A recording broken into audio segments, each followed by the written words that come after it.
Eto. Etong picture na to. Ha? Siyempre, ang talagang mga batikang mga nagmamahal sa mga Pilipino, ang Duterte. Ayan po. At lumabas yung picture na yan. At sabi nga, ang larawan ay nagpapakita ng maraming ibig sabihin. And kung ang tatanungin po, ang aking opinion, gustong-gusto ko po itong larawang itong nakita ko. Ito ay maraming kahulugan.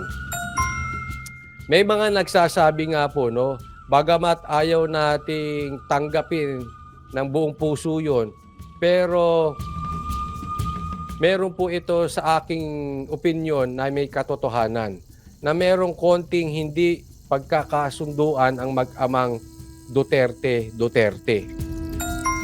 Pero, ngunit, datapwat, totoo man yon or hindi totoo, nakakatuwa na sila ay nagkita na.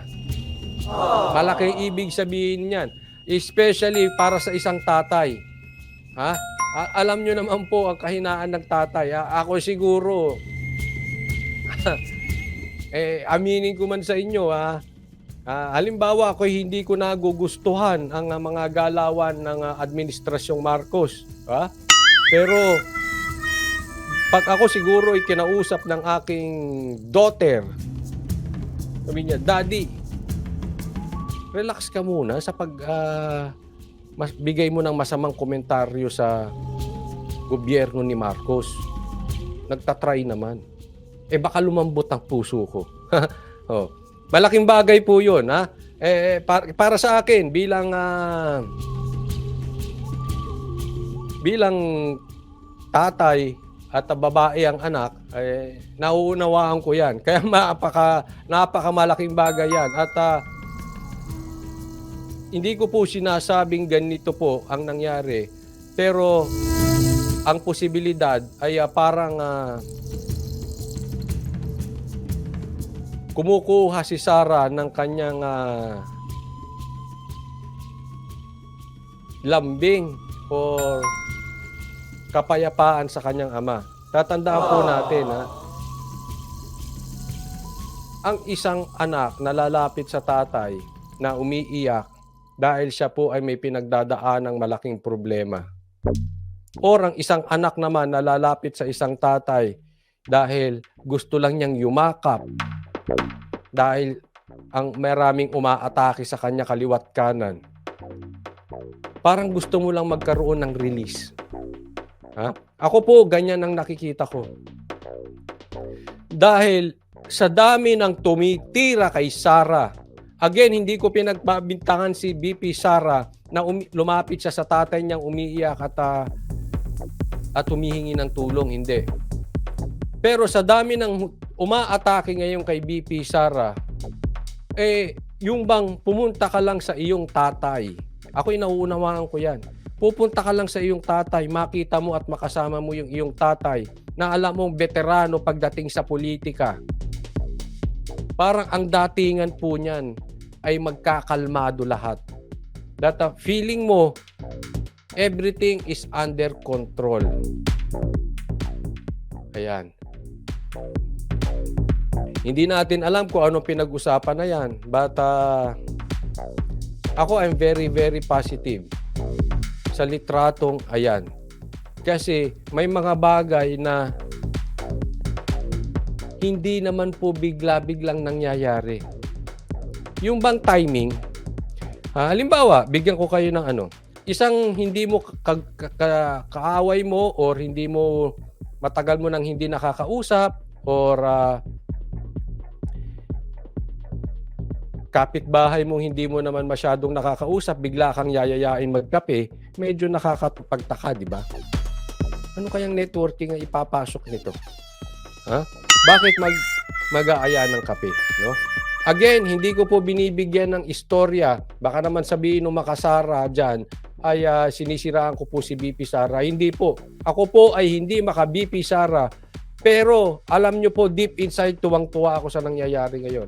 Maybe, nare-realize na ni BP Sara mali yung sinamahan niya. There is no such thing as unity in the Marcos regime. There is no unity. Hindi po maki-unity yan. Ang tanong ko, sa taong bayan kayo sumagot,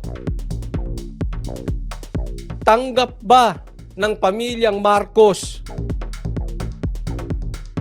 ang pamilyang Duterte? I don't think so. Magalit na kayo ko sa akin kung magagalit, but that is my opinion. Kayo tatanungin ko, pero kung ako sasagot sa tanong ko, sasabihin ko sa inyo, hindi. Maaari si Amy. Pero yung asawa, si Marcos mismo, I don't think so.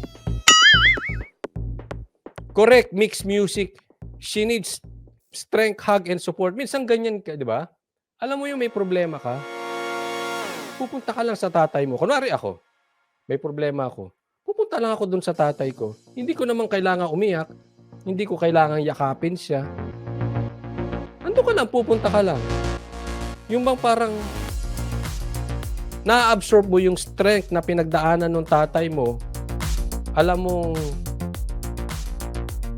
parang under control na lahat. Kasi sa dinami ng dinaanan niya, yung dinadaanan mo ngayon ay parang kakapiranggot lang. Ganun ang pakiramdam nun.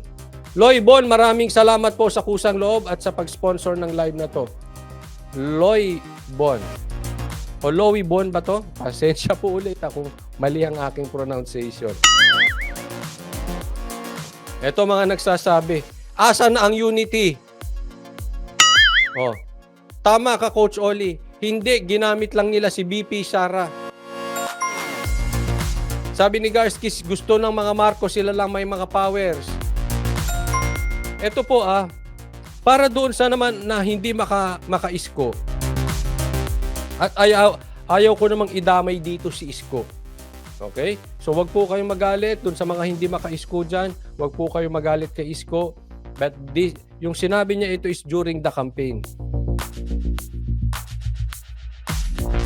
Sabi niya sa amin, ito sinabi niya sa speech niya at sinabi niya rin sa amin personally pag kami ay nagkakwentuhan. There is no such thing at pula at dilaw. Hindi ko matandaan yung kanyang exact words pero they coexist. Yang dalawang yan, kailangan nilang isa't isa. Hindi totoo yung pula at dilaw. Magkakampi yan. Ang aking pagkakaunawa sa sinabi ni Isko na ganoon, magkakampi ang dalawa na yan. Kasi kung walang dilaw, walang kontrahan. Parang alam nyo yung naaalala ko nung panahon ng PBA. Dati, ang panahon na yun ay Crispa Toyota. Kailangan nila yung rivalry para kumita ang PBA kasi pag silang naglalaban, maingay ang PBA. Crispa Toyota. Parang yan, Ateneo Lasal. Parehas silang nakikinabang dyan sa rivalry na yan. At ganyan po ang aking pagkakaunawa sa sinabi ni Yorme, ni Isko. Hindi totoo yung pula at dilaw na yan na magkaaway yan. Parehas silang nakikinabang. At eto na po, may galiwaw. Lahat po ng sinasabing warning ni PRRD nagkakatotoo na po. Lahat po ng sinasabi ni Isko na warning nagkakatotoo na po. Ngayon napapatunayan natin hindi sila sinungaling. It's happening before our eyes. Eto na po sa harap natin. Kulang na lang kumbaga sa crispy pata kakainin mo na lang. Andiyan na nakalatag. Yan na po ang nangyayari ngayon.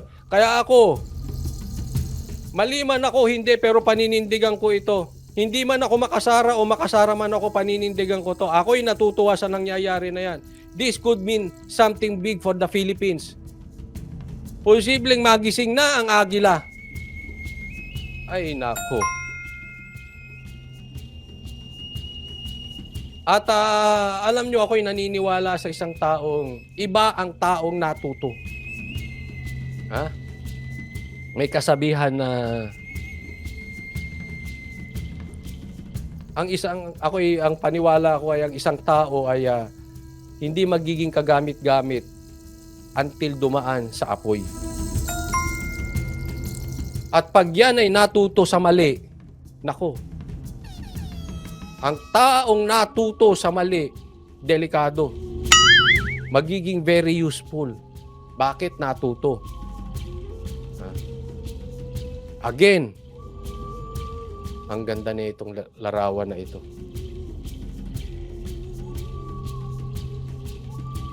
Maganda ito. At ito, ako'y naniniwala, malaking posibilidad na tauhan na si Sarah. Kasi hindi naman bobo to si Sarah. At yung binitawan niyang salita, nang ayaw sa kapayapaan, ang kontra sa kapayapaan ay kontra sa taong bayan. Alam naman natin kung sinong pinaparinggan nila ni BP Sara. At alam niya kung saan galing ang atake.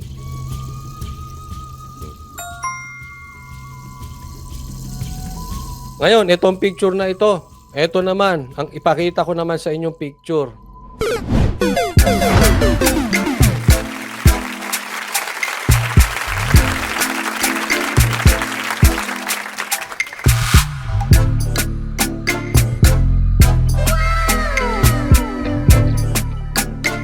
The next performance will start momentarily.